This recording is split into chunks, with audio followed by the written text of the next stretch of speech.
and you can use the GPL and try to impose your views of copyright on it. But why does the law need to be changed? Why should this idea that I just gave be the default?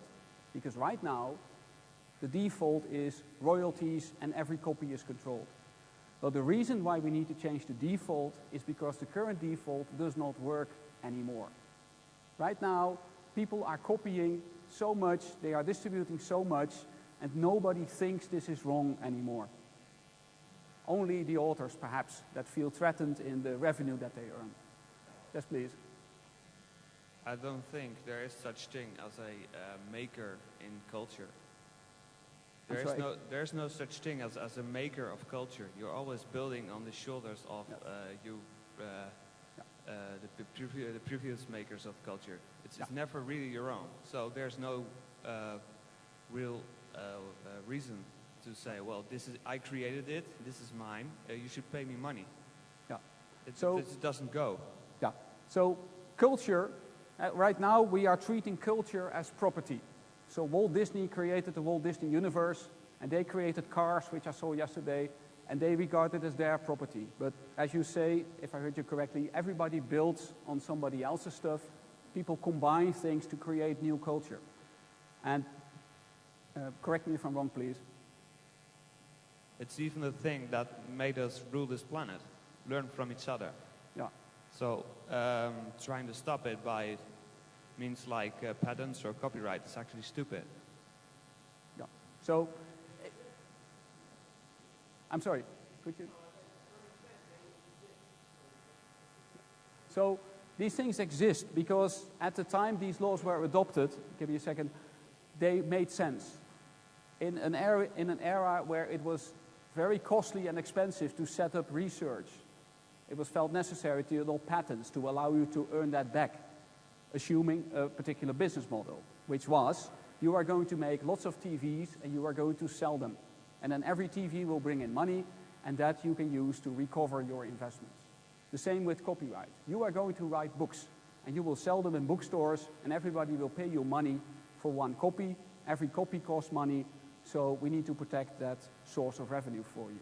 So these laws protect the business models that made sense back when they were adopted, but they no longer make sense now.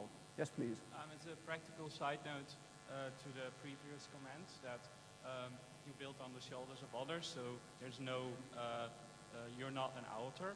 I mean, there's still, practically speaking, being devil's advocate, a certain amount of labor involved in creating things, and I mean, of course, where it's possible to fund creation without getting paid for it, that's great. But I also think that, for example, a levy system or a system where there's tax money distributed through a popularity ranking or surveys or whatever method is used to decide what is good culture would be an optimum, like having not just one free market, which is real goods, physical goods based on scarcity, but also a second free market which rewards things that are useful and popular. Yeah. So, absolutely valid point. It's always very difficult to figure out what the best way should be, or which way to make money, or which way to reward people for creating stuff should be adopted. The problem is, this is not science. This is law, politics, economics. In science, you can set up a double-blind controlled experiment and see where most works would be created. Unfortunately, as far as I know, we don't have a parallel Earth where we can set up that experiment. So we have to guess and argue and say, well, today this model seems more valid, so let's give it a shot. And next year or next decade or the next century, we're going to need a new model. And we're going to try this new model because it's clear that this model is going to be broken, or it's already broken, and we're artificially keeping it alive. Arnoud, I think I have to make some correction to what you just said. In 1868, in the Netherlands, the patent law has been discarded because it was too unwieldy, too complex, it broke down. Thorbecke, one of the founders of our constitution, dismissed it. That stayed until 1912. Copyright law was kept very short and limited for the same reasons. Yes. Liberals, classical liberals, had no idea about intellectual property, they saw it as an intellectual privilege. And privileges are something from the Baroque or the medieval time. Yes. So there have been studies, because Switzerland has done the same thing in the 19th century, about how innovation happened. I know some book, Eric Schiff of the American Enterprise Institute in 1971 wrote this study. So they compared, because this is the best case to make, because it has happened, two major advanced nations, Switzerland and the Netherlands, for about 50 years, have done without patent law and with very limited copyright laws. Yes. Only due to international pressure from mainly France, Germany, England, in 1912 we got these copyright laws. Yeah. And so if you start to make, there have been parallel worlds. Yeah. You can now not set up a new one, but you can do it. It's just a change in your law and your mindset of your people. And effectively, we have such a world today. It's called China. Yeah. True, it is for a large part international lobbying and international pressure.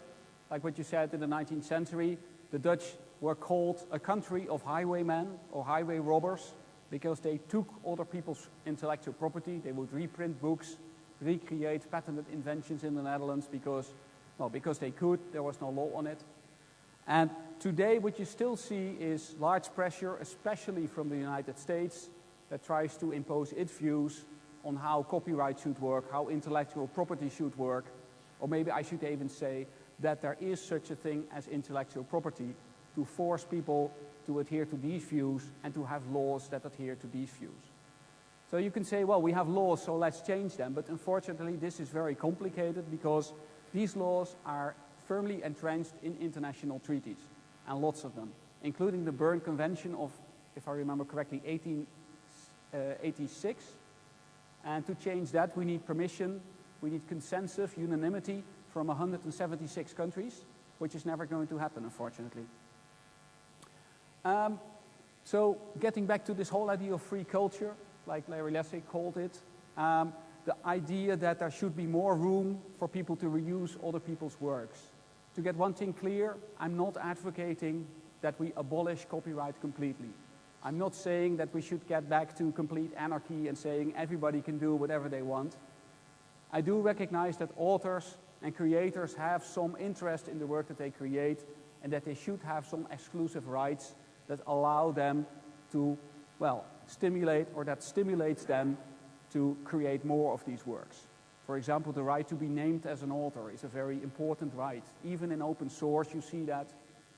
Even the most liberal open source license, which I think is the MIT license, says you have to keep our name on the software. Even the most liberal Creative Commons license, which Mr. Lessig invented, says you have to put my name on it. And this is because being recognized as the author, if you're not even recognized as the author, there is really no way that people can identify you, get back to you, and there is no way that you can build a business model around that if people don't know that you create stuff. Yes, please. Maybe we should replace the word author with contributor. Maybe we should replace author with contributor. That's a very good idea. I'm going to go that in a minute because that's actually one of the final points I wanted to make. I was going to say, well, about this thing free culture, we should be saying that information wants to be free because that's the famous internet motto. But if you look to the original source of this motto, you will see that there is actually a more balanced view from Mr. Stuart Brand, who first said this. And he said, well, it's not so much that information wants to be free, period. Information, on the one hand, wants to be expensive because it's difficult to create, it's valuable once you have it, and in some cases, if you're the only one with information, you can do better than other people. If you are the only one that knows that some stocks are going up, that's just valuable information. If you're the only one that knows what the world looks like, you can make a fortune selling maps. But on the other hand, information wants to be free because it is, well, not just getting lower, the cost of copying, it's more or less approaching zero at this point. So information wants to be free, or information wants to be copied just because it can be copied so easily. If everybody can copy it, everybody will copy it. And that's the balance